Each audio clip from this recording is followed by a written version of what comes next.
Hey, I'm Jimmy Carbone. I'm involved with AVIMA, the East Village Independent Merchants Association. I was a longtime business owner in the East Village, and I got to know the heart and soul of Ukrainian East Village, Andrew at East Village Meat Market, for many years.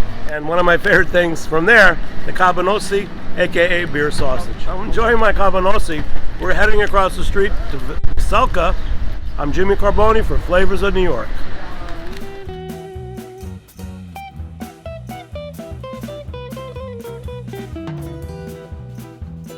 I'm here with Jason Birchard, third generation owner of Veselka in the East Village. Jason, so great to see you, man. Likewise, Jimmy. It's always a pleasure. I've been coming to Veselka for 30 years, ever since I was first in the East Village. And it means something.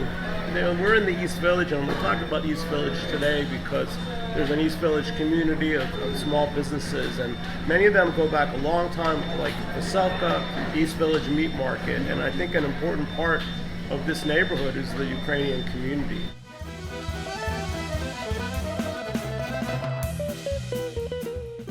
You want to tell us about the origins of Veselka and, you know, the importance of your culture and the food especially? Sure, love to.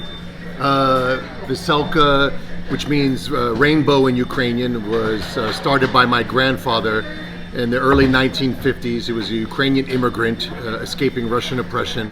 Sad that history is repeating itself currently in this day and age. Was a member of an organization called Plast, which is still our current landlord, that he was a founding member of, which is a Ukrainian scout organization which teaches Ukrainian language and scout skills, similar to what the Boy Scouts and Girl Scouts do here in the States. But Plast is one group that is both not gender specific, so it's boys and girls come to Plast school, learn the languages, learns how to build a fire and shelter, and they are still here in offices and space above us. Now celebrating 71 years in business. You know, my father married into the family, worked 50 plus years through the pandemic, and now I'm here myself, third generation, more than 30 years myself in the business, and continuing the traditions and Ukrainian culture.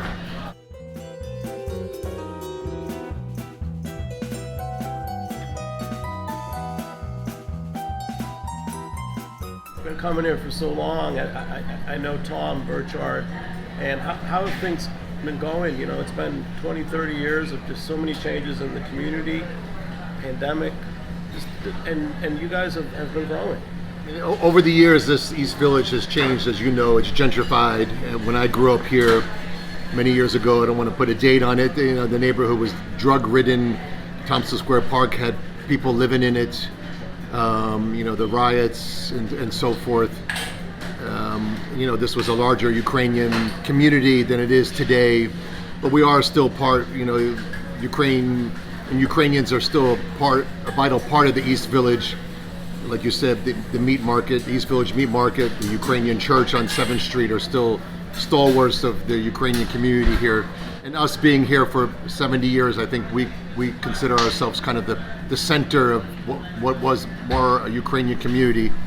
But I think over time that we noticed that in various areas of the city gentrifies, but we still stay strong, and we're doing our part to continue to represent what little of the Ukrainian community is here in the East Village. But I think, as all businesses, small businesses and large, we all come together and support each other.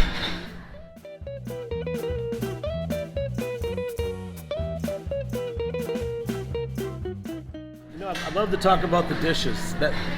People love this place. It's Ukrainian, but it's Eastern European, it's Polish.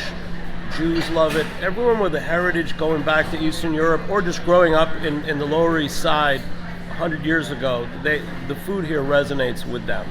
So I want to ask about a couple specific dishes. Let's start with pierogis. What do they mean? How many do you sell here? And what's your favorite? Because I've had a couple, including the short rib.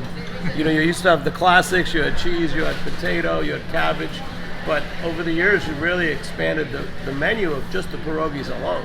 So my grandfather, who started this business in the early 50s, one of the original menu items were pierogis, or what we are now calling varenyky. We're trying to, pierogi is more of an English translation of what the Ukrainian dumplings are. We want to refer to them, but we still refer to them as pierogi or varenyky. And one of the original items back in the 50s was potato pierogi. So they're still on our menu. It's a classic. We've kind of diverged or added to that, and added the classic sweet cheese and sauerkraut and mushroom and meat, and of course short rib, which is definitely a fan favorite. But it was in the late 80s or 90s that we asked customers for their feedback of what they wanted to see inside a pierogi. And one of the first diversions was arugula and goat cheese, which we called a yuppie pierogi. That's still on the menu. And now we've expanded to do different fruit pierogis during the summer months and doing different collabs. When we opened up our Williamsburg location, I befriended Jake Dell of Katz's Deli, and we did a pastrami-filled pierogi called the pastrogi. We look always forward to do different collabs with different iconic places to continue that trend. To date now, I have a team of 10 ladies that make pierogis every day, and they make somewhere between 5,000 and 7,000 pierogis that help feed not only this location, but we have an outpost in Brooklyn, and now more than a year we have an outpost in Grand Central that sells our famous pierogi. If you ask my personal favorite, you can't go wrong with a classic potato. When I first came here in the 90s, it's always been a community place. There were carts with newspapers outside. This is where you come in and get your newspaper. The counter was more active. It's really evolved a lot, especially with the outdoor seating. How have you evolved your menu beyond the pierogis? Do you have specials? Are there other favorites that customers have now that you weren't serving 20 or 30 years ago?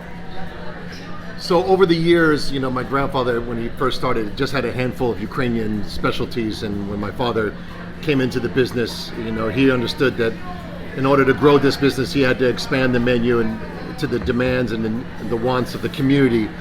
And he expanded it from those Ukrainian specialties to buckwheat pancakes, to mushroom barley soup, to unfortunately, when Second Avenue Deli moved away, we always had a classic chicken soup, but then we added matzo ball soup because that's what the neighborhood demanded. And we've leaned into other specialties, like you said, our food is definitely, it's Ukrainian, but it's also Polish, Eastern European, and we added the likes of potato pancakes and stroganoffs and goulashes, as well as we serve a great burger, chicken schnitzel. I mean, those aren't necessarily Ukrainian by nature, but that's what we kind of grew our menu into other Eastern European specialties. I always give credit to something of a staple here is our Ukrainian borscht, which we do different versions. There's the classic meat version, we have a vegetarian version, we do a cold borscht in the summer, Christmas borscht at the holidays. So that's what I think is such a great, diversity of menu items that keeps people intrigued and keep coming back. Talking about borscht, what did you guys do when the war started? It seemed like the world changed, but borscht is such an essential part of the food here. So once the war began, there was a debate of where borscht originated, whether it was in Ukraine or in Russia. And UNESCO, the heritage site, had decided that they were going to name it a UNESCO Heritage Dish of Ukraine. And a month into the war, I decided, with the outpouring of love and support from the community and from near and afar, that I would donate all the sales of Ukrainian borscht, whether you had it here, or take out a delivery, or if we ship nationwide, that during the first year of the war, that I would donate all the sales. And almost 350,000 donated in the first year to Ukrainian relief efforts, Razum for Ukraine, World Central Kitchen, to name a few. And we continue now to offer some variety of different menu items with proceeds to continue to support the war effort. But definitely the humanitarian relief efforts. So, it's important to give back. One thing I have to talk to you about, because it's also one way we know each other, the St. George's Annual Ukrainian Festival on 7th Street. For years I had my former pub on that street. I lived on that street. We work so closely with you and with Andrew at East Village Meat Market. It's one of the greatest festivals in the city. Tell us about it. This is the 49th year, and it's going to keep going. It's going to be next year. It's going to be the year after. It's an annual, celebration of Ukrainian heritage and culture. There's children's dancing and performances, and different vendors selling other things besides, the classic foods of the neighborhood. There are vendors selling traditional garb and so forth. And it's just a great celebration of Ukrainian culture and something that we've been a part of for I can't remember how many years. And we're continued honored and privileged to be a part of it. And it's a great East Village tradition. What I love is there's people coming from Toronto and New Jersey, and youth groups that are learning the dances, the songs. There's nothing else like it.